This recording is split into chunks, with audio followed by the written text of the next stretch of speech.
България – земя с богато минало.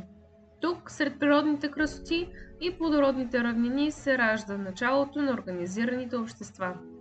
В неолита, преди повече от 8000 години, хората правят първите стъпки към цивилизацията.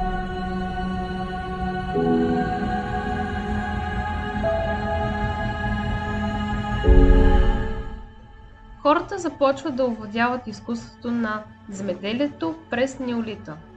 Пшеница, ечемик и леща са сред първите култури, които се отглеждат. Животът в селищата е динамичен. Жените се занимават с домакинството и създаването на съдове от глина, а мъжете ловуват и строят.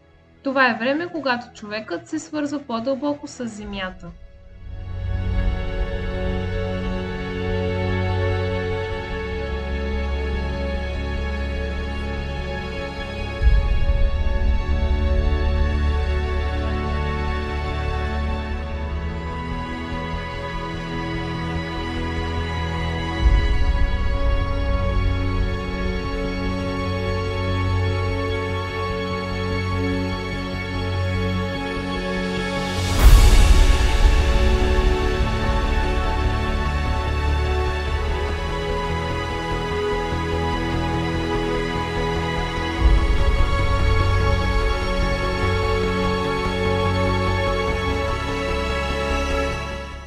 Културата на неолита в България е изумителна. Изящната керамика с уникални орнаменти и фигури разкрива духовния свят на хората. Тези изделия не са просто битови предмети. Те носят символика, която отразява вярванията им в плодородието, природата и божествата.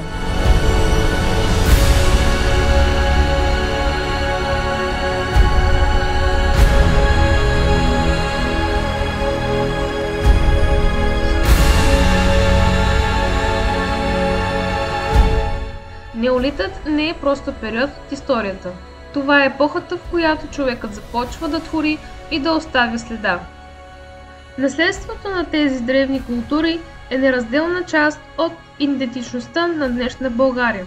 Погледнете към миналото, за да разберете корените на нашата цивилизация.